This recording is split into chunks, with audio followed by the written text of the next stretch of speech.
Part of our plan was we felt the opportunity was right at the top of the market for us. We're making a lot of really good food here, which stands toe to toe with producers right across the world. It's obviously challenging, very, very competitive, but kind of everything you do has to be of a certain standard. My name's Mark Wright, and I'm one of the directors here at Ballylisk Dairies in Portadown. We're a small company who make a range of award-winning artisan cow's milk cheeses. We first landed out at the farm at Bracker Road, just at Ballylisk there.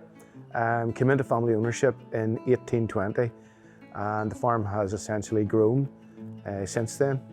I think our family, and bear in mind I'm not actually a farmer, but I'm very pleased to say I grew up and I had a really happy childhood and early adult life on the farm. The farm has evolved over essentially the last 5 generations from 1820. My grandfather and my father and my late brother were all very interested in stock and animals.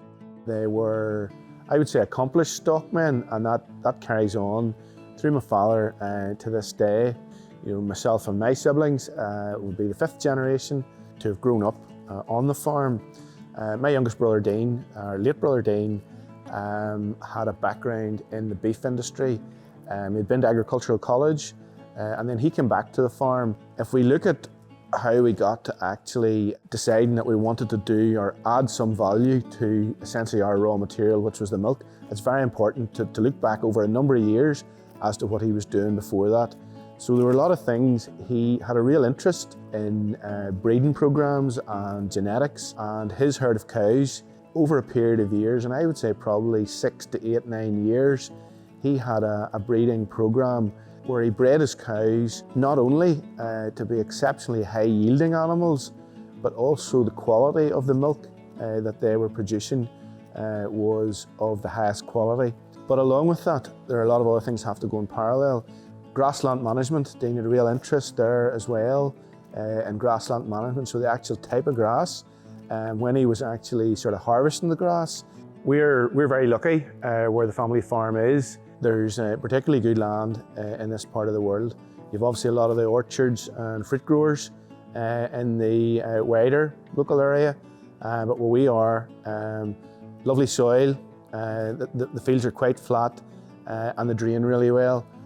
So with regard to the actual grasslands, you're able to grow really, really good grass, and when the cows and animals are out grazing, they're eating really top quality.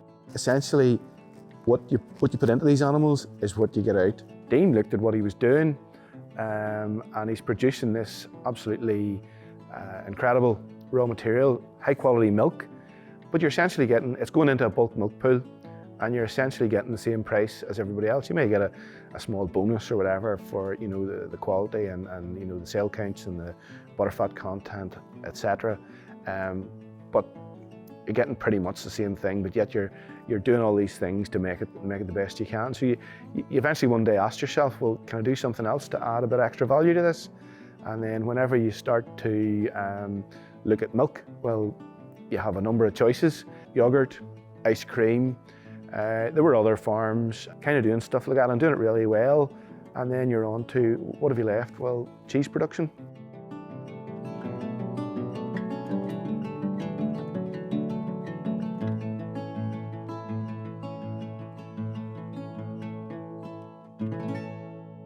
I'm here on the family farm, right outside our milking facility. This is where it all starts. This is where the amazing milk comes from. That makes the cheese that Ballylisk produced. Right where I'm standing is where the very first piece of land came into family ownership, and believe it or not, that was back in 1820. So what we're going to do now is we're going to head on in and actually see the cows being milked. We bring the milk in essentially on the day that the cows are milked to make our cheese, so it can't really get any fresher. So we're going to head on now into the milking parlour, and what you'll see is the actual milking process taking place, and then we'll actually look at them after they've been milked and I want to talk a wee bit about some of the techniques that are going on here at the farm. So here we are, this is where it actually happens. This is right inside the milking facility. This is the actual milking parlour, and this is done in a herringbone style. There's 16 cows on each side, and you can see them all really relaxed, happy. What they get is when the cows come in, they get fed a ration, and that's based on the amount of milk that they produce. So if you follow me on down here, you can actually see them being milked. You can see the guys working away here, and just how sort of, you know, organised and the flow of everything. So what happens is the cows come in, and you can see these cows here. The actual apparatus is milking the cows. The milk's coming into these jars, and then it goes into the bulk tank. These cows here on the left, they've just been milked, and you'll see another 16 coming in.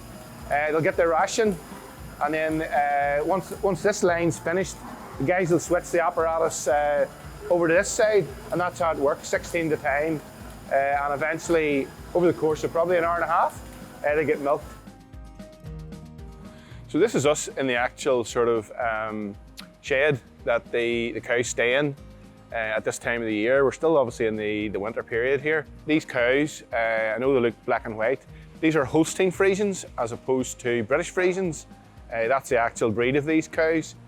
One of the other things here, I'm not sure if you picked it up, it's actually really, really quiet and kind of peaceful in here at the minute. That's also a really good indicator as to how relaxed and kind of happy the animals are and comfortable in this environment.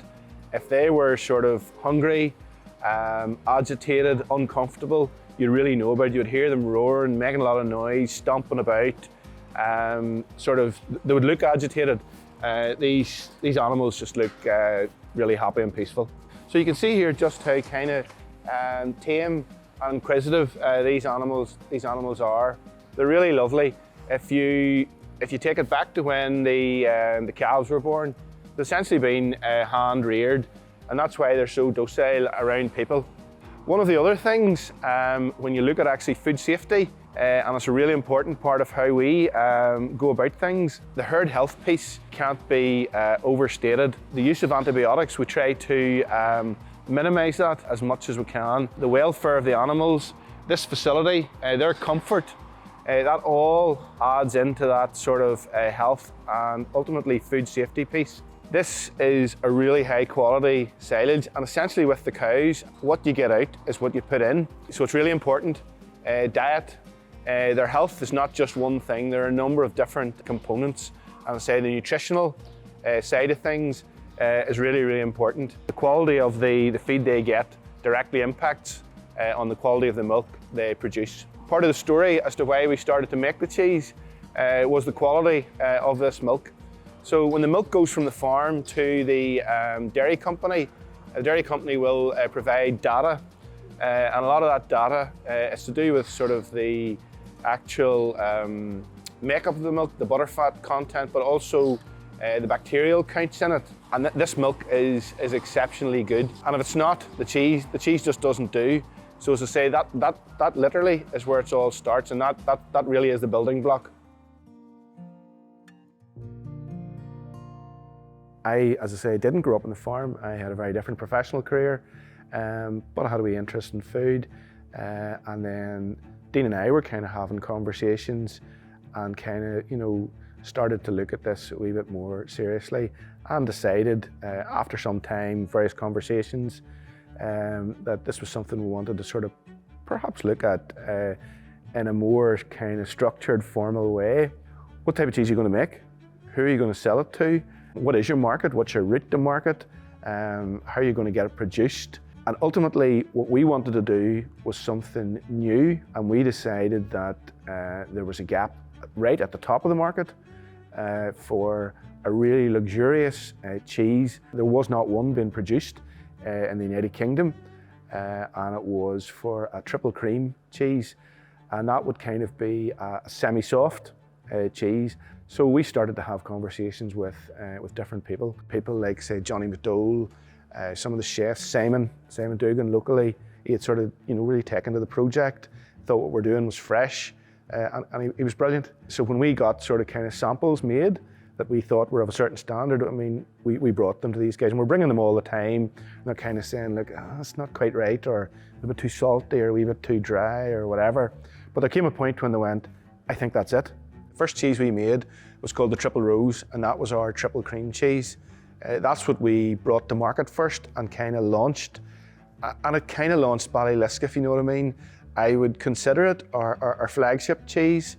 It's the one we sell most of, but it's that triple cream was the first cheese we made. A lot of extra cream going into the milk. It's really luxurious, decadent. I've kind of been blown away. I feel very strongly about it. It's very rewarding. There is an incredibly vibrant scene here, and the support.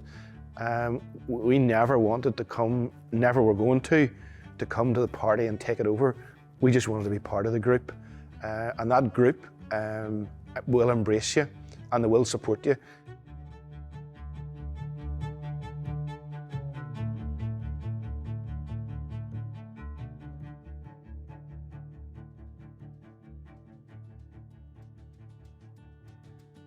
So here we are. This is the actual production room where we make the cheese. We've already, as you've seen, been out at the farm, we've seen the cows being milked. That milk was brought in this morning to the factory, and then it was pumped in here. And if you kind of follow me down, we'll go down and see where it went and what's happening to it now, and I'll explain that. So when our milk comes in, this particular pipe here, the intake pipe, it's connected at the minute to the washing loop, but essentially this pipe will be connected to the top of this bulk tank. Bulk tank is pre-refrigerated. Milk will be pumped in. You can see the load cells here and the display here. And what that tells us is essentially how much milk. Very important to know how much we have. So 1 kilo equals 1 litre. And we need to know how much we have because it forms an integral part of our process. What's happening now is this machine is a continuous flow pasteurizer. You can see the outlet of the tank connected to this pipework which goes down into the pasteurizer. Milk is presently being pasteurized, and Sarah and Richard are well through the start of the daily cheese making process. We pasteurize all our milk here at Ballylisk. What our process is a high temperature, short time, standard within the industry.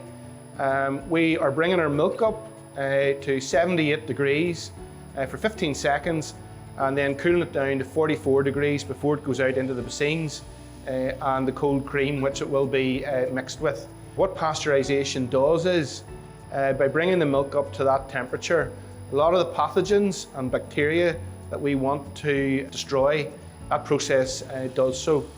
And it means that people with the likes of health conditions, expectant mothers, people who are possibly their immune system is somewhat weakened, it's a protection, it's a food safety measure, and primarily to combat listeria.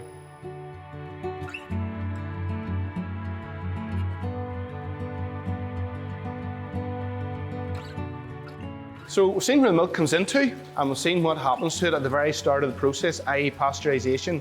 What Richard's doing here is he's filling our bassines, and these bassines are essentially these white tubs. This is a French process, and each tub has a certain amount of milk in it, along with the cream. And you can see here the cheese cultures. I'll speak about those in a wee second. But the milk from the pasteurized milk, coming out here, essentially about 44 degrees. It's being mixed in with this cold cream and the cultures, and that is what is starting the process. That's what I would call the cheese milk. The first bassine, the entire batch of cheese, from when the pasteurized milk started to go into the first bassine and the cultures, that starts the time process for this batch of cheese, and that process is over 2 days. Everything, once the clock starts, everything flows on from that. You can see now Richard has changed the outlet pipe from the pasteuriser here, and he's now filling the basin beside it. If you can imagine, the milk's coming out continuously from the pasteuriser, so when we have enough milk in this basin, we move to this one, and when we have enough in this one, we move back to that one again, and that's how we essentially fill those basins.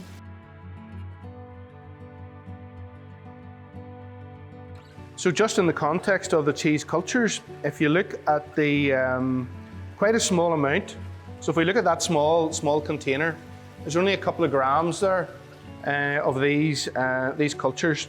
What these essentially are good bacteria. It's these bacteria that react with the lactic sugars in the pasteurized milk and start to turn that into lactic acid, essentially acidifying the cheese milk. This process, or how we put our cultures into the basin and the cheese milk, is called DVI, direct vat inoculation. These cultures come from a specialised company in France. As I say, they're freeze dried, and for all the world look a wee bit like sort of yeast. So this basin now, we have filled it with the requisite amount of pasteurised milk, mixed in with the previously decanted cream, and the starter cultures have been added. What Richard's doing now is essentially stirring the cheese milk.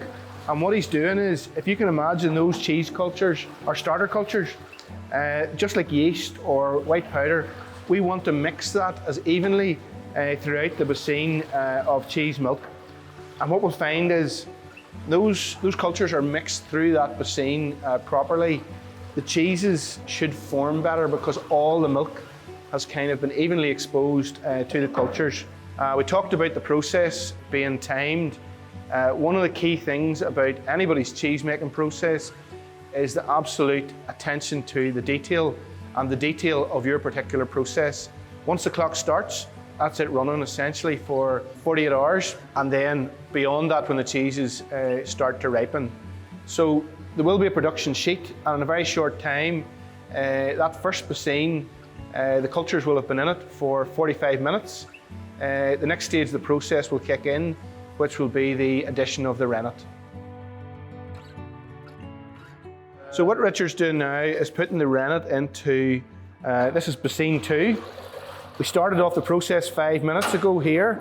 The rennet went in, and it will continue at 5-minute intervals for each basin. Essentially what the rennet is a coagulant. The type of rennet that we use is a microbial rennet, traditionally made from the bacteria that were harvested from calves' stomachs. That's still used, it's known as natural rennet. You can also get a vegetable rennet, which is derived from certain plants. We use microbial rennet, which is essentially fermented. This will kickstart the next stage of the change in the cheese milk. The cultures are working away, turning the lactic sugars into lactic acid, essentially acidifying the cheese milk. Now the rennet's gone in, and that acidified cheese milk is going to be coagulated. That basin won't be stirred or touched for another hour, and when we come back to it, we will find the cheese milk will have coagulated and essentially formed a mousse-like kind of consistency, which is essentially a curd. So where we're at now with our processes, the rennet has essentially done its job. I think we're up to basin number 3 of 12 here, and a really good indicator of how we know the rennet has actually coagulated the milk and formed this curd is if we just gently place our outstretched palm onto the surface, touch the surface of the curd. It should just come away and leave a very nice handprint. If the curd hadn't formed, and if it was water, for example, that print would completely dissolve and the surface would restore itself. What Richard's now going to do, we have we call these cheese knives, and he's essentially going to cut the curd. The curd, 2 knives are used, and first of all, he will do a vertical cut, and then he'll do a horizontal cut. And you can sort of pick up the shape of that knife is exactly the same profile as the basin. So he gently puts it in one side of the basin and draws it across. And then he does the same with the other knife, which has the horizontal strings on it. And what we're hoping to achieve here, when these curds start to sort of form up a bit, is achieve almost the size of a dice, somewhere between 1 and 2 centimeters, sort of little cubes. So what's going to happen to this now is, after another probably half an hour, we'll use the paddle, the stirring paddle, and we'll gently agitate and separate those curds. But already that curd, when it's cut, is starting to expunge the whey, and we're well through our process here of getting to the stage of actually putting curds into the moulds, which will ultimately form the cheeses. The guys have done a really good job here. You can see them now actually filling the moulds with the curds, and the whey is draining off. So if we look at these two, if we look here, that gives us a good idea of what the curds look like at this stage. I'm pretty happy with that. Just the sort of the look and feel of those curds. They're holding them, so they're nice enough size, hold themselves up well, and those will drain quite nicely. And all I'm doing now is flattening out the curds on this funnel down into the mould, because what I want to achieve in probably about 5 or 10 minutes, when this mould comes off and these drain a little more, when they start to drain right down into the mould, ultimately tomorrow morning, I want all these cheeses to be roughly the same size. One of the things we do try to do is not be rough with the curds. As I said, these are holding their shape nicely. If there's any really sort of fine curds or small curds, probably not looking for that. The curds maybe handle a wee bit too much, and they tend not to drain as well. Those there, I know those are going to make good cheeses. One of the things that certainly I find really rewarding about this, and actually when I look at these guys, Richard and Sarah, they've developed their own talents. I used to make all the cheese myself. I no longer do, and to be honest with you, I can't do without them in this business. Their skills that they've picked up are incredible, but it's so rewarding.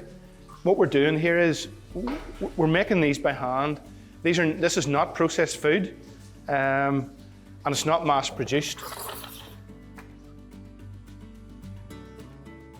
So when the guys started filling these two moulds, the things that sit on top of the moulds I would call funnels, and they're used to kind of capture, keep in one place the curds and whey. If you look at these two moulds and the funnels, the cheeses now are nicely sort of draining, and they're draining down through the funnels. We need to use the funnels again on two of the other empty moulds. So I'm just going to take this one off first. And what you'll see is, I suppose, an embryonic cheese. The curds here are sitting in the shape of the mould. They'll be slightly proud of the top of the mould, but in another 30 minutes or so, those will have drained on down into the mould. So just at this stage in our process, I think it's really important to actually put in context what this cheese is all about. What the guys are making today is the Triple Rose, which is our triple cream cheese. This is essentially what we would call our flagship cheese. It was the first cheese that we produced and launched in 2017. And to put that in context, each basin here, we saw it being filled earlier with the pasteurized milk. The cream was already decanted into the basin. These cheeses, if we take two of these moulds, contain 40 cheeses. And those 40 cheeses, what does it take to make them? It takes about 40 litres of milk and an extra 10 litres of cream. We're not talking about 10 cups of cream here, 10 litres of cream. And that hopefully will let you know what you're eating here. It's luxury at its best. Well, look everybody, that's us essentially for today. Sarah and Richard are just finishing off, filling the moulds full of the curds and whey, letting them drain. What they're actually doing now is probably down to the last couple of basins there. and then over the course of probably an hour and a half, they will turn those moulds twice, and then they'll finish their cleaning. The cheeses or the curds will then sit in those moulds overnight, probably until about 7:30, 8 o'clock tomorrow morning. And what will happen then is the moulds will be taken off, and what you're going to see, fingers crossed, is newly formed little cheeses that are pretty much drained, lovely sort of straight sides, and they're maintaining their own shape. Well, good morning. Here we are again on day 2. We're back in the production facility, in the actual production room. And you can see the cheeses that Sarah and Richard made yesterday. It's essentially 22 hours after the first pasteurised milk and cultures went into the bassines yesterday. And Sarah's just going to take the moulds off now, and we'll see the actual cheeses. They now actually look like cheeses, and they'll not fall apart. They're started to really form. They're well drained, and you can actually see, if you look closely, when we're filming yesterday, the actual curds were well above the top of the mould. They're now just over a centimetre down, and to be honest with you, really nicely made by the guys. They all look really sort of evenly sized. So go on ahead, Sarah, you motor on. Now here we go, and those look great. You can see the shape. I know to look at them and even to touch them here today. Just the level of firmness, how they have the curds have bonded. Looking for nice sort of straight sides here. I just know to feel those cheeses. They're absolutely what we're looking for. So Sarah will continue taking the moulds off all the cheeses the guys made yesterday. These cheeses now, this essentially is the first time that they've seen daylight out of their moulds. We leave them for an hour before we go on to the next stage of the process, and it just allows them to kind of solidify or firm up a little more, because the next stage is dry salting. And it means that when Sarah's dry salting them, they have firmed up a little bit more, and then they won't be kind of, falling apart when she's handling them in the salting process. The salt stays on for a period of time, and then it is literally washed off with water, and the cheeses then go on to ripening racks, and they go into the ripening room.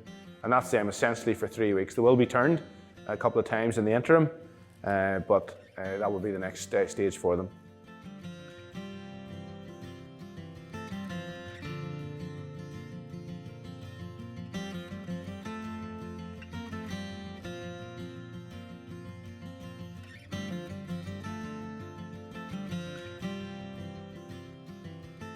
So now we're in what we would call our ripening room.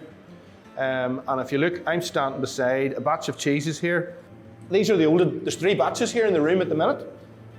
These are the oldest batch, and they're just coming up on their packing date. These two stacks of cheese here were made on the 3rd of March, and they're due to pack off there on the 24th of March. It's just 3 weeks after they were made. This particular batch here, made on the 8th of March, and then this batch just to my right-hand side here, you can see a visible difference in colour. These cheeses that are coming near packing date look white, almost as if they're covered in cotton wool, and that's exactly what we want to see. What that is a white mould, and how that mould appears is it's put in with the starter cultures, mixed in with starter cultures, put into the cheese milk right at the start of the process. And then that starts to grow in this environment. And what we have in here, we have fans and we have a humidifier over in the corner. So neither of those 2 machines work independently, they work together. And what we're trying to achieve is the optimum environment for mould growth. And what that is, our humidity set point, 96%. Humidity in here at the minute is probably about 97, 98%. and temperature-wise, we want it running about sort of 13.5, 13.6 degrees. That's what we have found to be our optimum ripening environment. As I say, this is what I want to see, a nice even white mold growth. What will happen to this mold is when it's packed off, that sort of nice kind of cotton woolly sort of look actually gets compressed, and when it's in the paper and chilled, that becomes the white skin, which is synonymous with cheeses like this, bries and camemberts, widely recognisable semi-soft cheeses. If we look over here at the youngest batch, which was only made 5 days ago, and if we just look closely, I'm really, really pleased to say you can kind of see just a wee white shadow starting to appear on some of the cheeses. Very heartened by that. That's what I would consider to be very positive mold growth.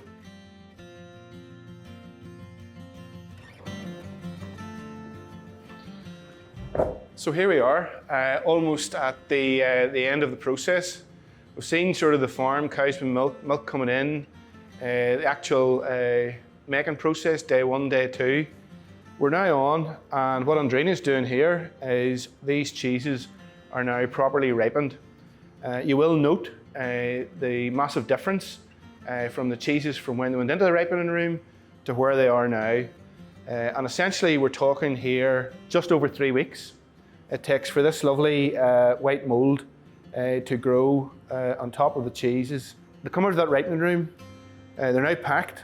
These papers that we use, you can see here, the paper is 2-ply and it's virtually not visible to the naked eye, but these papers are perforated, essentially like a greaseproof liner on the inside and a sort of a plastic outer. You'll see in a wee second, Andrina packing, a wee bit like the generation game. She's got very sort of quick now. We could sort of make others do it, but you wouldn't. It's a real muscle memory sort of skill. So just as we were saying, Andrina is packing off these small triple creams. They're just over 130 grams. The label says 130, but the cheeses will always be slightly over it. They're handmade, and you can see her nicely folding the paper around. These papers 200 by 200 centimeters. Nicely folding the paper around, placing the back label, and she has them sitting then to put the front labels on.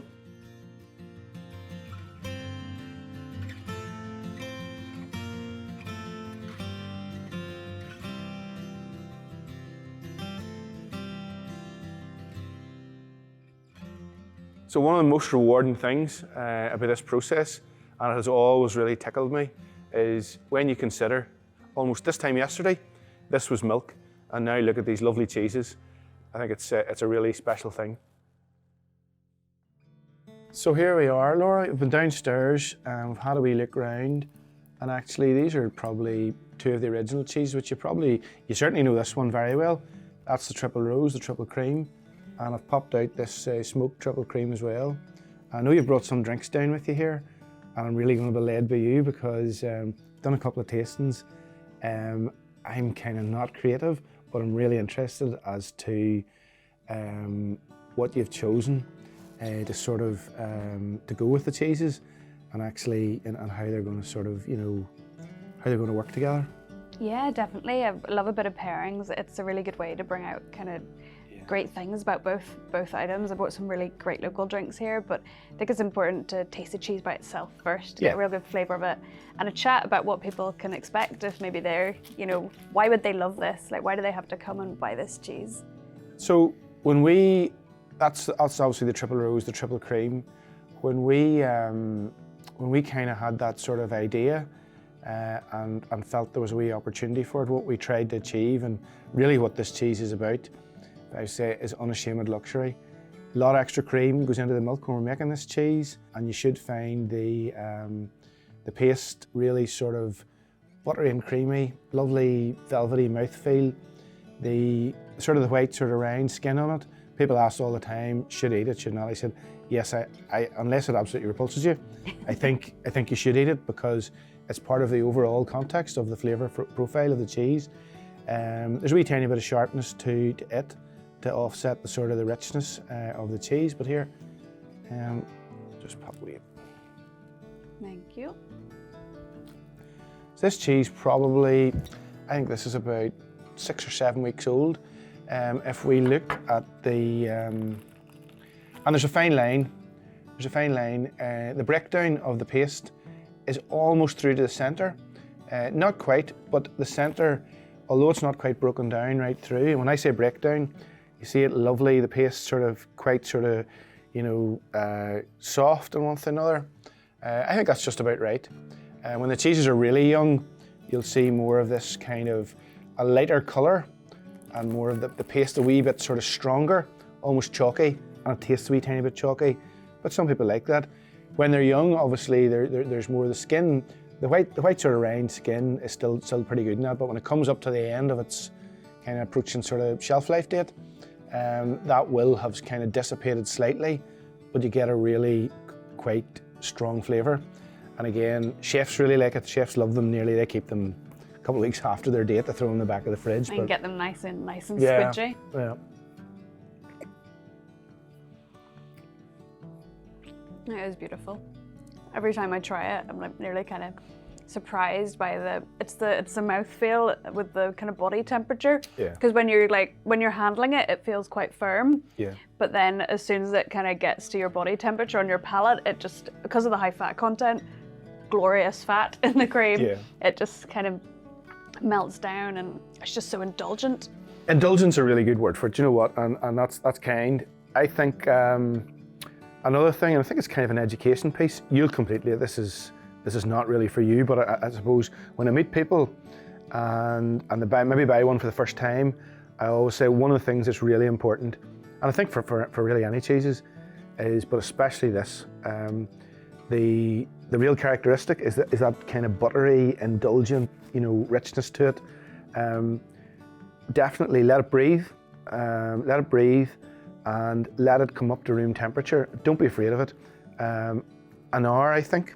Leave it out, room temperature for an hour, and really then you will really get what that cheese is about, and it's buttery and creamy and indulgent.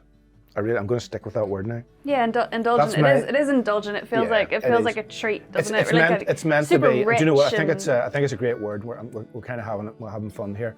It's a great word because that's exactly what that is. I kind of say to people, I know it's a wee bit glib, throw away a line, you say, look, it's a Saturday night cheese, not a Wednesday night cheese. And I suppose on a Wednesday night you might not be accompanying it with a whiskey, but on a Saturday, I mean, it feels like too good a, well, I don't know, good reason. A Wednesday would be a good reason too, but yeah, it depends what you've on Thursday morning, I suppose. I know, absolutely. So we've started doing quite a bit of pairing of cheese with different spirits and whiskies. Because obviously there's loads of people doing kind of wine and cheese, which is undoubtedly, you know, superb. Wine and cheese are excellent. But obviously, as you know, we're all about local. Yes. We want to support as many local people as possible and showcase how excellent all our local producers are. And we have between kind of whiskies, gins, pot gins, beers, ciders, there's so much great flavour in Ireland and the drinks. Yeah.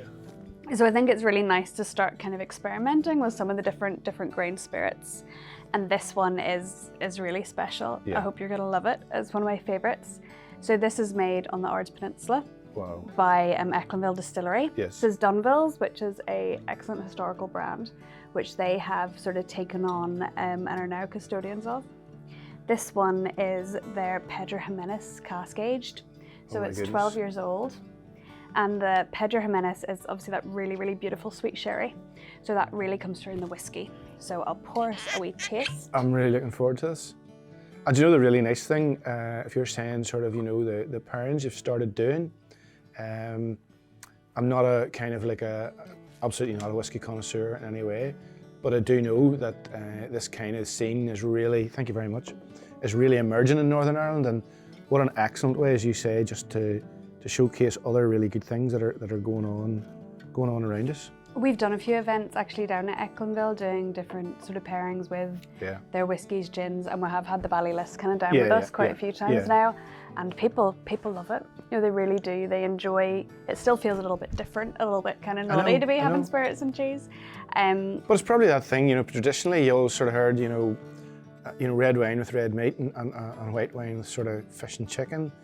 I think actually really what you enjoy, and actually I think it kind of really does it. It's kind of, obviously, I've got to know you guys quite well, and I think actually, do you know what? It's really fresh ideas. I'm not surprised you're doing it.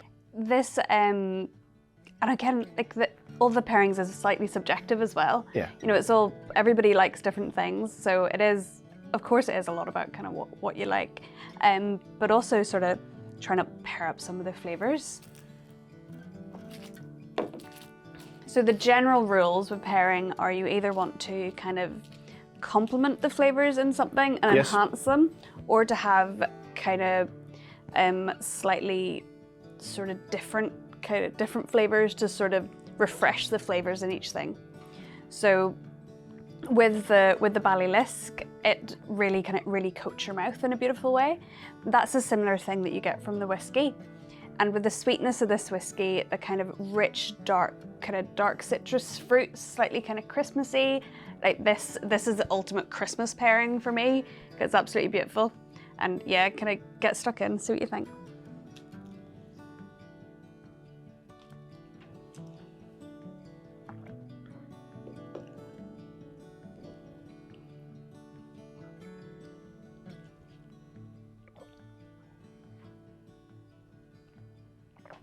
Oh, that's absolutely stunning.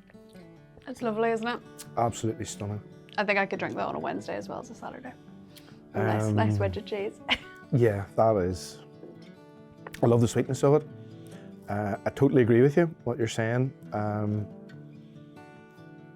You're saying about the mouthfeel and the mouth kind of coating the mouth. For me, it's such a good pairing because it elevates them both. And that's the beauty of like the perfect pairing. Do you know what? That's I've only done a couple of pairings, and that's kind of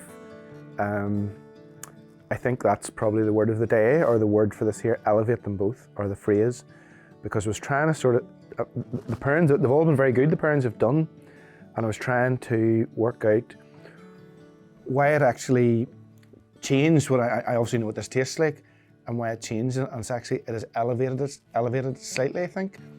I totally agree with you about the kind of Christmas thing. I'm going to widen that out to sort of special occasion or just a wee indulgence. Yeah.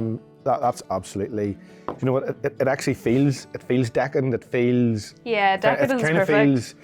It kind of feels less is more here. I don't need to drink a whole bottle. This is they're actually... both, I think because they're both... Actually savour this. Yeah, they're both incredible kind of artisan products created by kind of people with a real kind of skill and talent and time.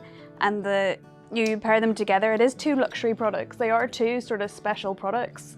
And then to have them together just brings the whole experience kind of up a notch. But yeah, I have done this one before, so I knew it was a good pairing, but I'm delighted. It's always good when the actual kind of one of the people behind one of them gets to try it and thinks, that's a beautiful product. Really I have to say, I'm not a whiskey drinker per se, but I don't know how much that bottle of whiskey costs, but I imagine it's not cheap, and that's very special actually. It's beautiful. I'm glad you enjoy it. We'll have to get you down to the distillery one day. Do you know what? It would be a thrill, and I think there's probably an exciting piece of work in that. You know, like it's this kind of like a little. I said to Can you imagine like a whiskey washed cheese, a whiskey washed Ballylisk with this particular whiskey? Yes, I can. It was one of the things I think we probably talked about downstairs. I've already kind of dipped my toe in the water with it, but the idea really, I think it was about finding the right partner, and that story really needed to be fleshed out and actually. I think as an experiment pushed on. And like a small batch experiment, even for kind of me to eat all of, you know, that would be great. Absolutely.